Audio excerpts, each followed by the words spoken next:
Amin. Kita beri dulu tepuk tangan untuk Yesus kita saja. Haleluya. Hanya Yesus yang ditinggikan. Amin.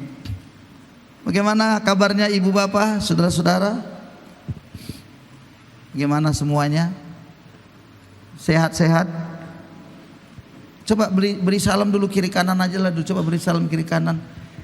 Tanyakan dia gimana kabarnya. Walaupun suami istri kadang-kadang lupa dia bertanya sama istrinya. Ya. Luar biasa, pada hari ini kita dilawat Tuhan lagi dan kita percaya firman Tuhan akan meneguhkan kita lebih lagi. Amin saudaraku. Nah, kita punya tema dalam bulan ini berbicara Kristuslah jawaban dalam semua pergumulan hidup. Kristuslah jawaban. Kadang-kadang kita sudah tahu secara teoritisnya, secara apa semua yang udah tahu, kita udah ngerti. Tapi kadang-kadang juga kita bisa saja kehilangan fokus ilahi, kehilangan fokus padanya, yang membuat kita kadang-kadang juga bimbang dalam menghadapi hidup ini. Dan itu tidak terkecuali kami di dalam keluarga hamba Tuhan juga kadang-kadang muncul seperti itu. Lewat topik atau tema hari ini kita mau belajar bagaimana Yesus datang hentikan badai. Dia datang, dan ingat saudaraku, badai akan terus ada dalam hidup ini. Badainya macam-macam. Dalam rumah tangga lah, keuangan lah, keluarga lah, saudara lah, orang tua lah, mertua, macam-macam. Pekerjaan lah, dunia kerja kita, dan semua itu akan bisa saja terjadi. Tapi biarlah lewat kebenaran ini meneguhkan kita, menguatkan kita. Saya jemput kita untuk melihat Matius pasal 14 ayat yang ke-22 sampai 23. Ulangi, Matius pasal 14 ayat 22 sampai 23. Mari kita baca secara responsori ini. Saya baca ayat yang genap, Bapak Ibu baca ayat yang ganjil. Nanti begitu kita terus secara bersaut-sautan, dan ayat terakhir kita baca bersama-sama. Sekali lagi, Matius 14 ayat 22 sampai 33. LAI menuliskan topiknya Yesus berjalan di atas air. Demikian topiknya. Yesus berjalan di atas air, ayat 22. Sesudah itu Yesus segera memerintahkan murid-muridnya naik ke perahu dan mendahuluinya ke seberang. Sementara itu ia menyuruh orang banyak pulang. 23.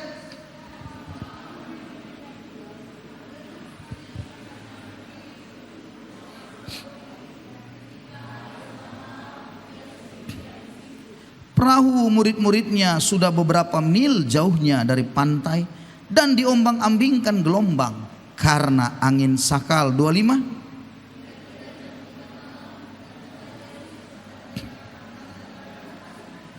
Ketika murid-muridnya melihat dia berjalan di atas air, mereka terkejut dan berseru, "Itu hantu!" Lalu berteriak-teriak karena takut. 27.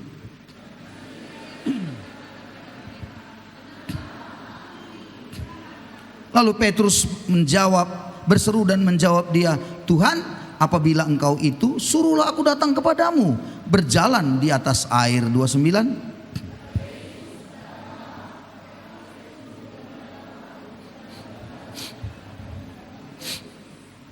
Kata Yesus, tetapi ketika dirasanya tiupan angin, takutlah ia dan mulai tenggelam, lalu berteriak, "Tuhan, tolonglah aku."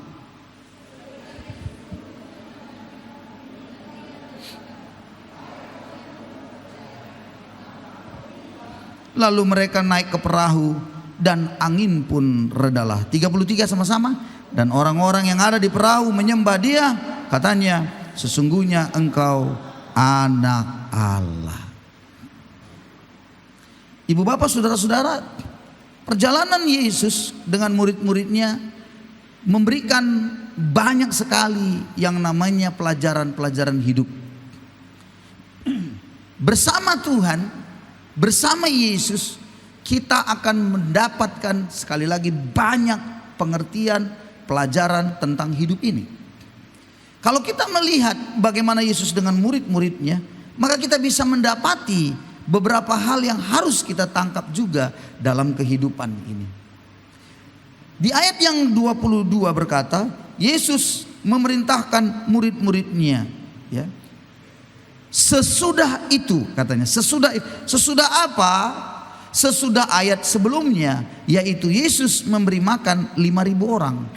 Saudara-saudaraku, di dalam perjalanan kehidupan murid-muridnya bersama Yesus, dan tentunya kita juga sebenarnya, karena kita juga adalah murid-murid Kristus, menunjukkan bahwa Yesus mengajari murid-muridnya itu dari satu pengalaman kepada pengalaman, dari satu keadaan kepada keadaan selanjutnya. Waktu murid-muridnya, ya, dengan Yesus mengajar, banyak orang berduyun-duyun, berbondong-bondong datang mendengarkan dia. Tetapi sudah sore hari, Yesus tahu bahwa mereka kalau pulang pasti kelaparan. Maka Yesus melakukan mukjizat. Dari 5 roti 2 ikan, dia melakukan sebuah mukjizat besar. Sampai yang makan itu 5.000 orang, laki-laki tidak termasuk perempuan dan anak-anak. Apa yang Yesus sedang menyatakan kepada murid-muridnya? Pelajaran itu, bahwa Yesus pelajaran pentingnya, Yesus sanggup mencukupkan setiap kebutuhan. Murid-muridnya harus sadar bahwa Yesus tahu apa yang diperlukan. Masalah perut sejengkal, Yesus peduli untuk perut sejengkal. Dan mereka melihat Yesus itu luar biasanya melakukan mukjizat, di mana Yesus mengerjakan di depan mata murid-muridnya. Dan murid-muridnya tahu, ya ternyata guru kita ini seorang yang peduli dan sanggup menolong, mencukupkan setiap kebutuhan yang namanya urusan perut. Namun tidak cukup di situ, Tuhan membawa muridnya lagi kepada pengalaman yang lain. Tujuannya apa? Supaya bisa belajar lagi siapa dan bagaimanakah sebenarnya kehidupan Yesus itu. Jadi saudara-saudara, pengalaman dalam hidup, ya, begitu lamanya saya pelayanan, mengantarkan saya kepada banyak pengertian-pengertian betapa luar biasanya sebenarnya perjalanan hidup, pengalaman hidup bersama Tuhan. Nah, sekarang ini Yesus menyuruh murid-muridnya, ayo pergi duluan. Yang tadi kumpul semua suruh pulang, yang udah makan kenyang pulang, tentunya mereka udah kenyang. Dan sekarang Yesus bilang murid-muridnya, kamu tolak ke seberang, kamu pergi aja nanti. Dan kemudian Yesus kemana? Dia pergi ke atas bukit, dia berdoa seorang diri. Tuhan menyuruh murid-muridnya duluan. Dan Anda tahu Tuhan punya sesuatu penting, ada hal yang penting yang Tuhan mau ajarkan. Apa itu? Itulah yang disebut belajar lagi dari sebuah badai yang akan mereka hadapi. Yesus tahu bahwa murid-muridnya ada di sana, dia akan menghadapi badai. Tapi kenapa? Karena Tuhan sedang mendidik murid-muridnya di dalam ujian kehidupan yang namanya ujian bagaimana iman percaya kepadanya saja dalam menjalani hidup. Apa iman percaya itu? Dengarkan saya baik-baik. Murid-murid Yesus sebagian besar adalah nelayan. Mereka sudah terbiasa menjalankan perahu mereka, cari ikan di Danau Galilea, udah biasa. Nggak perlu diragukan lagi lah ketangkasan dari Petrus, Andreas, Yohanes. Itu nggak bisa diragukan lagi. Mereka adalah orang-orang yang memang hari-harinya menghadapi banyak kesusahan, kesulitan di danau itu. Tetapi yang menarik, Yesus sedang membawa mereka kepada sebuah pengalaman yang baru lagi. Bagaimana badai yang mereka hadapi ini merupakan ujian yang penting dalam hidup. Jadi sebenarnya Tuhan sedang mengatakan begini, Petrus, ya ini tidak ada pernyataannya, tapi saya bisa tangkap kira-kira begini. Petrus, kau kan hebat, kau kan punya punya pengalaman, kau punya kemampuan, ototmu luar biasa, kau tahu arah angin bagaimana modelnya, sudah terbiasa kau menghadapi angin kesusahan yang namanya badai di tengah danau, itu sudah biasa. Cobalah kamu pergi duluan aja. Saya yakin Petrus ini kan orangnya kan biasanya kalau ditantang gitu dia bilang, bisa aku, sanggup aku, kecil, gampang. Kenapa? Terbiasa. Tapi Tuhan sedang mengajar mereka bahwa kemampuanmu, pengetahuanmu, kebisaanmu, ototmu yang luar biasa itu tidak akan pernah bisa kau andalkan itu dalam menjalani hidupmu. Yesus sedang mengajarkan, akulah yang harus kau andalkan dalam hidupmu. Bukan kemampuanmu, bukan ilmu pengetahuanmu, bukan jabatanmu. Yesus sedang mengajarkan itu. Nah, kita juga seperti itu. Tuhan izinkan badai, sebenarnya sedang dia mengajar kita sesuatu hal yang penting, bahwa kita tidak mampu. Sampai kita berseru, aku gak mampu Tuhan, tak bisa lagi aku ini Tuhan, hanya kau yang mampu. Nangkap saudara-saudara maksudnya? Tetapi yang menariknya, bagi Yesus, kalaupun dia izinkan badai itu ada dalam hidup, ternyata dia tidak tinggalkan kita sendirian. Dia peduli pada saudara dan saya. Jadi jangan kita menjadi orang yang apatis dengan Tuhan, seolah-olah Tuhan itu tidak peduli. Tidak, dia peduli atas semuanya keluh kesah kita. Perjalanan hidup membawa saya semakin banyak mengerti. Saya pikir saya sudah tahu tentang Tuhan, begitu ya. Di satu titik saya merasa bahwa saya sudah bisa, sudah mengerti. Ya, Yesus itu siapa, bagaimana, dan pengalaman itu. Saya pikir saya sudah tahu lah, sudah bagus lah begitu. Sehingga saya merasa bahwa pengalaman masa lalu itu bisa saya gunakan dengan segala sesuatu, untuk segala sesuatu di masa yang akan datang. Yang sekarang ini ngadapin badai. Ternyata salah. Pengalaman-pengalaman pun tidak menjamin kita mampu menghadapi badai. Kembali siapa? Hanya Yesus saja yang sanggup menolong kita dalam menghadapi badai itu. Saudara-saudara, mari kita lihat kebenaran ini pelan-pelan. Ayat 23, Yesus berdoa sendirian di atas bukit. Bayangkan jauhnya jarak itu dari atas bukit ke tengah danau Galilea. Waktu orang-orang disuruh pulang, itu sudah mau menjelang sore. Dan yang gawatnya, mereka berada di tengah gelombang itu sampai tengah malam. Harusnya bisa sampai beberapa jam ke seberang, tapi ini sudah 6 jam, 7 jam tidak sampai-sampai. Mengapa? Karena di tengah danau mereka diserang angin sakal. Angin sakal itu apa? Orang nelayan itu biasa tahu. Angin sakal itu angin yang datangnya dari depan. Jadi mau maju di dayung perahu, dari sana datang angin sehingga bisa perahu itu terombang-ambing begini. Dan bisa saja itu akan terbalik, saudara-saudara. Berat sekali. Mau maju kita ada saja yang selalu angin yang mengganggu, sehingga kita tidak bisa maju. Dan disitulah semakin diperjelas kemampuan Petrus, hebatnya dia sebagai seorang nelayan. Sudah tahu dia bagaimana arah-arah angin, bagaimana dia bisa menguasai perahunya semua. Punya segudang pengalaman untuk itu. Tapi disitulah ternyata Tuhan sedang berkata, kau punya keterbatasan dalam semua itu. Kau tidak mampu. Kau jangan merasa hebat. Karena kau sudah punya jabatan, kau sudah punya uang, kau sudah punya apa. Jangan kau andalkan itu. Bayangkan, dikasih Tuhan aja satu virus, habis. Satu aja, habis. Gak usah banyak-banyak. Diizinkannya satu gitu. Nggak ada apa-apanya, jadi tape kita ini semua. Tuhan sedang bilang, aku Pusat hidupmu aku, bukan kemampuanmu. Dan kira-kira jam 3 malam ayat 25 bilang, datanglah Yesus. Bagaimana caranya? Berjalan di atas air.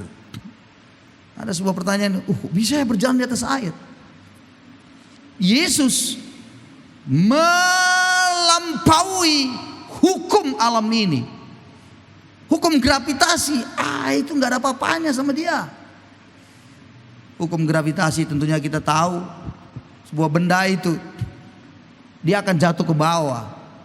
Apalagi dalam hukum Archimedes, hukum yang berkata berat jenis sebuah benda jikalau lebih besar daripada berat jenis air, maka benda itu akan tenggelam.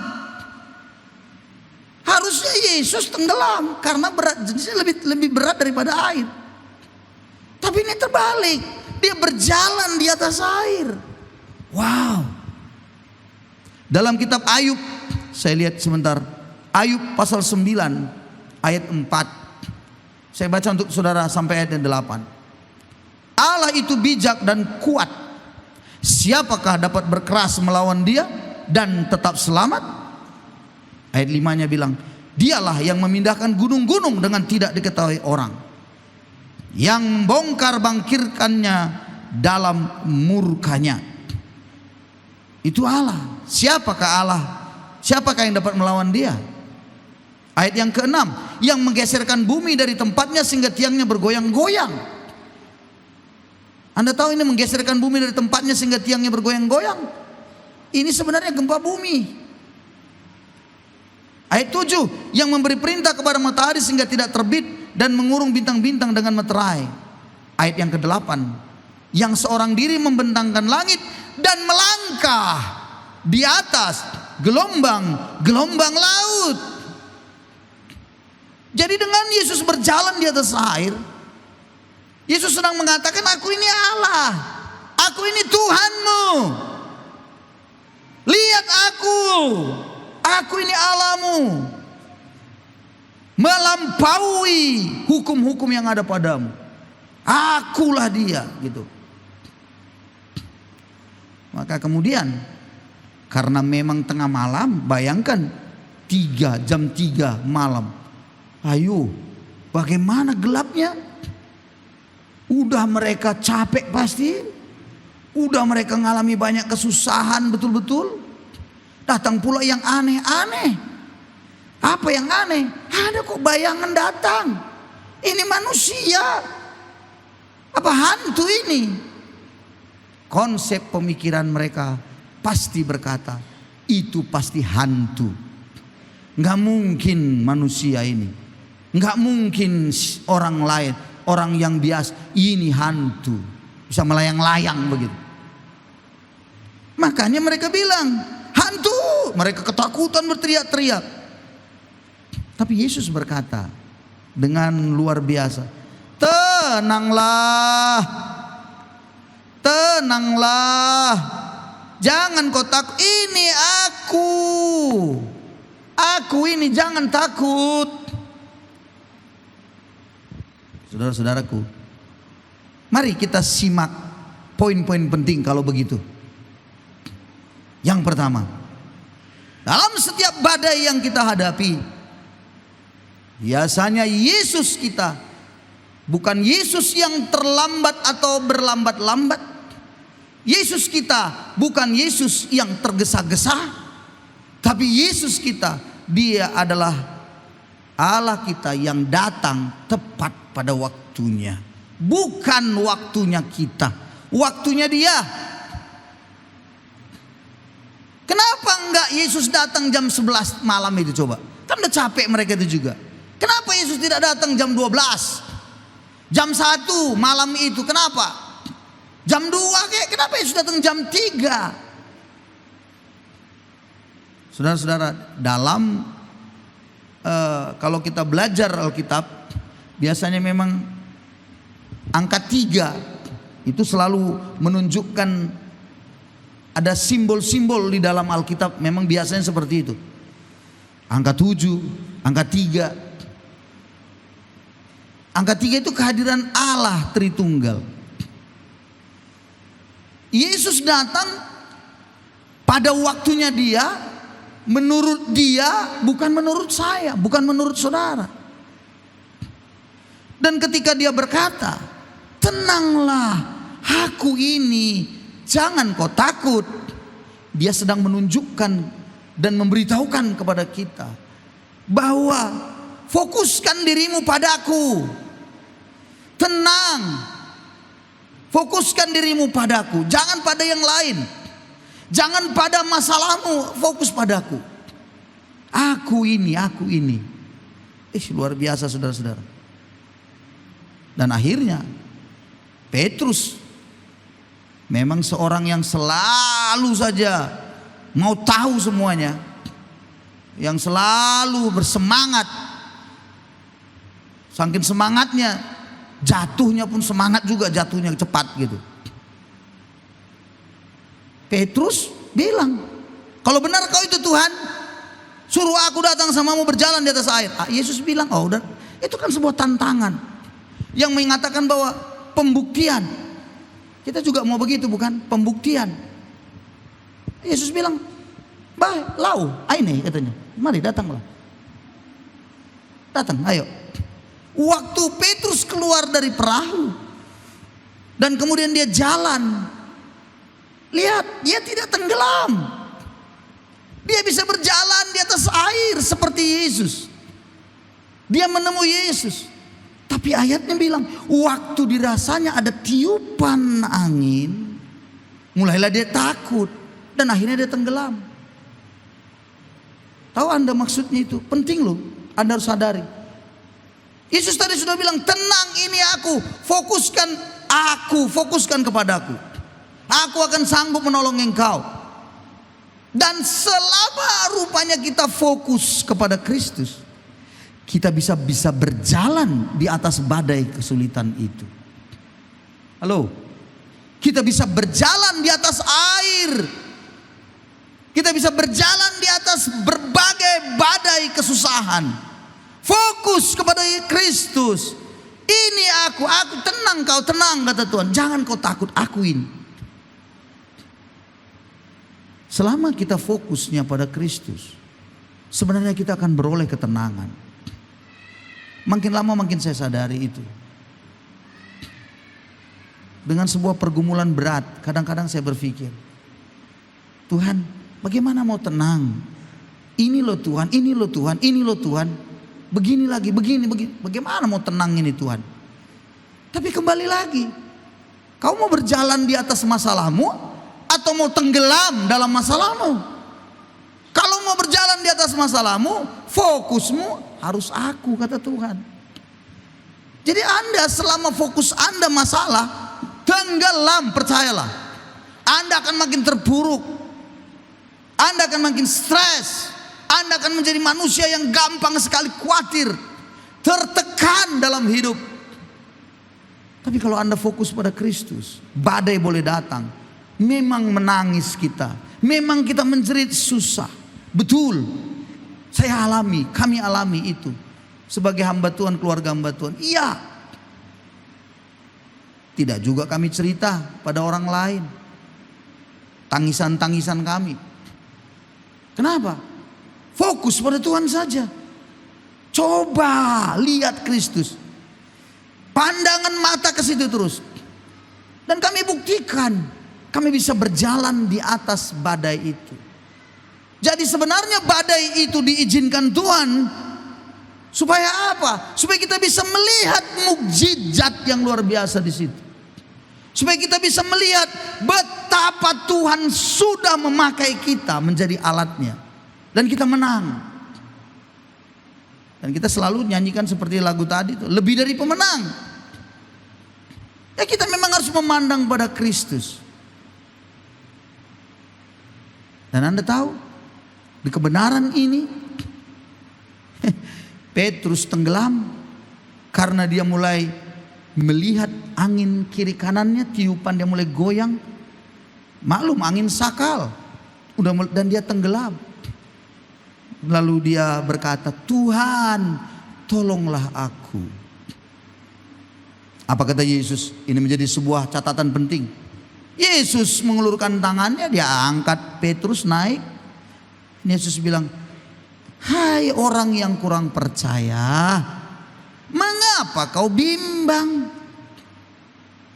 Nah, bimbang itu percaya sebentar lagi tidak, percaya sebentar lagi tidak. Nah itu ya bimbang. Iya tidak, gitu dia. Pernahkah Anda bimbang dalam menjalani hidup ini bersama Tuhan? Saya yakin Anda pasti pernah mengalami itu. Namanya kita manusia biasa, manusia yang berdosa. Tapi ingatlah baik-baik, kita harus segera putar haluan, fokus pada Kristus dengan cepat. Lihat kepada Dia yang tersalib.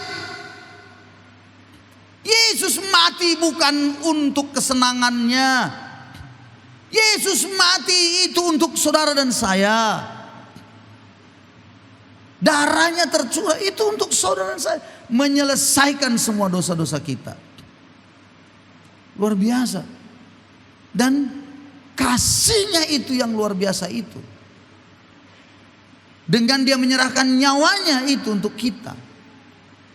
Maka sebenarnya kita cuman bisa berkata, kalau nyawanya saja diserahkannya buat saya, mana mungkin Dia tidak akan menolong saya dalam pergumulan saya. Itulah Dia. Jadi saudara-saudaraku, mari saya ajak pada hari ini, pergumulan apapun, ini masa-masa sulit memang. Nah, terusnya masa sulit. Ada yang bilang susahnya Pak, katanya Pak, bisa juga nih gini-gininya terus, enggaknya aku tengok biasa-biasa ajanya katanya. Karena kita yang di kampung ini, di kota kecil ini, tidak terlalu merasakan sekali kesusahan yang kita hadapi di Indonesia inilah. Kalau di kota besar, aduh, ngeri. Saudara-saudara, kita masih bisa hidup di kampung, masih bisa hidup. Nggak punya uang, nggak punya apa-apa, iya, tapi punya pisang, masih bisa hidup. Makan itu masih bisa hidup. Kita masih punya ubi, masih bisa hidup walaupun tak punya uang. Di kota besar, apa yang mau diapainnya? Susah. Dan itu sebabnya, saudara-saudaraku, kita harus mempersiapkan diri untuk semuanya kesusahan itu memang. Dan kita harusnya dalam semua ini makin dekatkanlah diri kita kepada Tuhan. Amin. Lalu ketika Yesus naik ke perahu, jelas sekali ayat 32 bilang, angin pun redalah. Jadi betul sekali, Yesus kalau ada dalam perahu hidupmu, Dia bisa meneduhkan segala sesuatunya. Kalau Yesus tidak ada dalam perahumu, maka semuanya kocar-kacir yang kita hadapi dalam hidup ini. Pernah satu kali lagi peristiwa di ayat lain, ya, Yesus dengan muridnya ada dalam perahu, tapi Yesus apa? Yesus tidur di dalam perahu. Dan kemudian sekali lagi saya percaya Petrus sebagai pemimpin rombongan itu, sebagai pemimpin di murid-murid itu, walaupun tidak tercatat begitu ya, tapi banyak kesaksian-kesaksian dalam Alkitab, kita bisa melihat bahwa Petrus sebagai motornya, dia melakukan, ya biasa sebagai nelayan dia pasti sudah naikkanlah layar apa seperti. Tapi tiba-tiba badai, angin datang lagi. Lalu murid-muridnya bilang apa? Guru kita akan tenggelam. Yesusnya tidur. Itu artinya apa lagi? Bisa jadi Yesus ada dalam kita, tapi tertidur. Tahu artinya tertidur? Karena kita merasa bahwa kita paling mampu mengemudikan semuanya, kita jago mengaturnya, sehingga kita biarkan Yesus, tenang aja Tuhan, tenang aja. Aku pun kalau masalah ini, Yesusku gampang lah, tenang aja, gampang, sepele, gampang ini. Ternyata gampang kita bilang, ternyata banyak persoalan terjadi.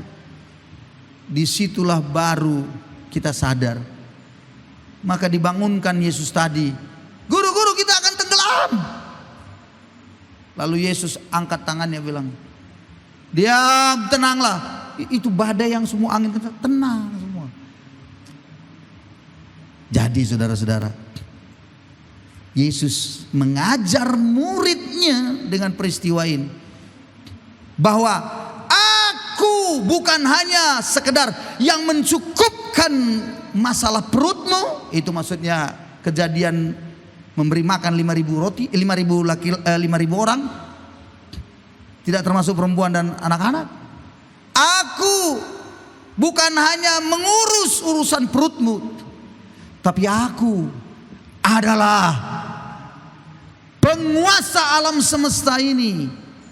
Aku atur semua, aku bisa kuasai, kata Yesus. Dia sedang mengatakan kepada muridnya, aku yang harus kau andalkan dalam kau menjalani hidupmu di dunia ini, apapun ceritanya. Saudara, dari badai itulah akhirnya murid-muridnya lebih mengenal lagi siapa Yesus itu sebenarnya. Maka ayat 33 di ayat yang kita baca tadi, semua orang di dalam perahu menyembah Dia. Katanya, sesungguhnya engkau anak Allah. Mereka semakin menyadari yang di depan mereka ini bukan manusia biasa. Dia adalah Allah. Wow, saudara-saudara, ditunjukkanlah di situ kepada murid-muridnya, kepada mereka yang sudah ngalamin pergumulan badai hari itu. Semuanya akhirnya sepakat, benar, Dia adalah anak Allah. Dia adalah Allah. Anak Allah, apakah Allah? Ya atau tidak?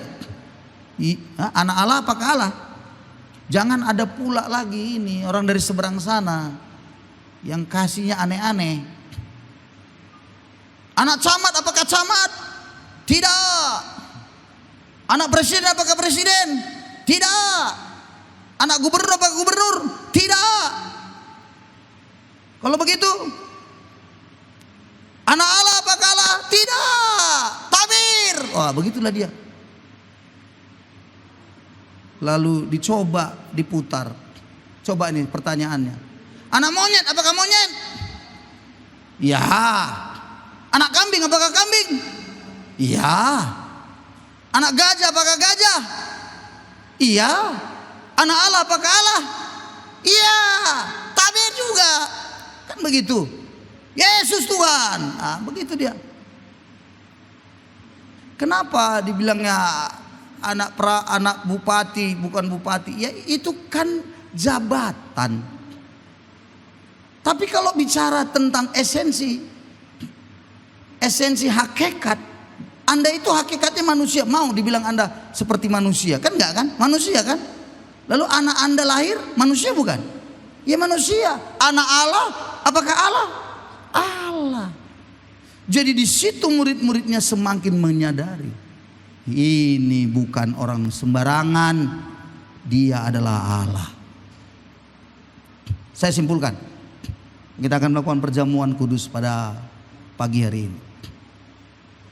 Ingatlah baik-baik, sebesar apapun badai yang sedang kau hadapi, biarlah kau tetap tenang di tengah badai, karena Tuhan yang kau sembah jauh lebih besar daripada badai yang kau hadapi. Kita harus punya sebuah pengertian. Aku punya Tuhan yang besar. Makanya ada lagu bilang apa? Aku punya Tuhan yang besar. Terus syukur bisa maju ke depan.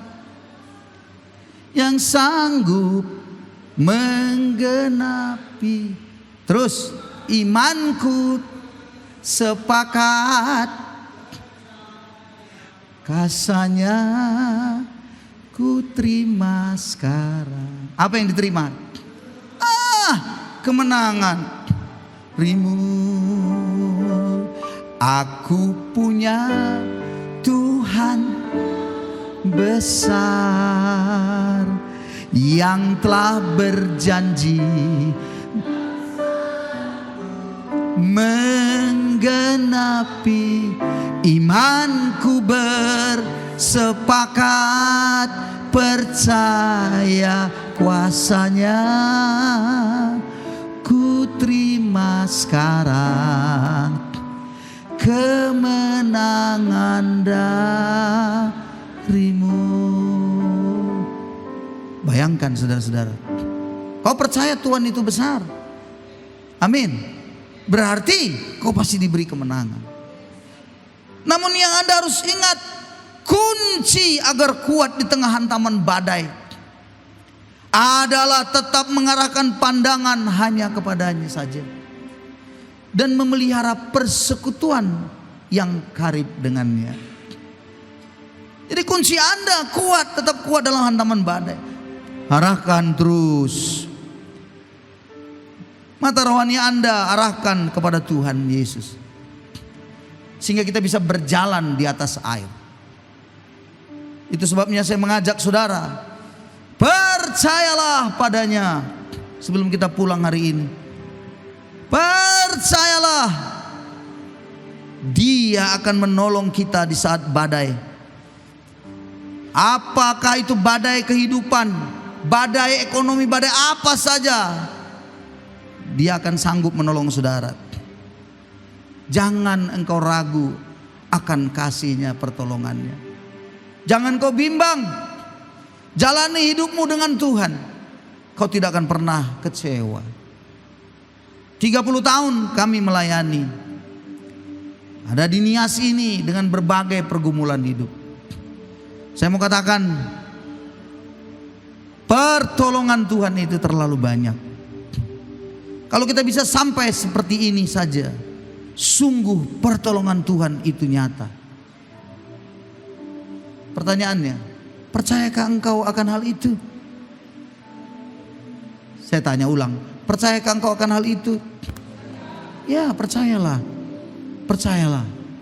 Itu sebabnya ayat hafalan kita pada bulan ini dari Yesaya 41 ayat yang ke-10 dikatakan, janganlah takut, sebab aku menyertai engkau. Janganlah bimbang, sebab aku ini Allahmu. Aku akan meneguhkan, bahkan akan menolong engkau. Aku akan memegang engkau dengan tangan kananku yang membawa kemenangan. Kita baca sama-sama ayat ini dengan kuat, dengan suara kuat. 2, 3 ya. Janganlah takut, janganlah bimbang, sebab aku ini Allahmu. Aku akan meneguhkan, bahkan akan menolong engkau. Aku akan memegang engkau dengan membawa kemenangan. Ganti, saya kasih contoh. Janganlah aku takut, sebab Tuhan Allahku menyertai aku. Janganlah bimbang, sebab Tuhan Allah itu adalah Allahku. Dia akan meneguhkan, bahkan akan menolong aku. Dia akan memegang aku dengan tangan kanannya yang membawa kemenangan.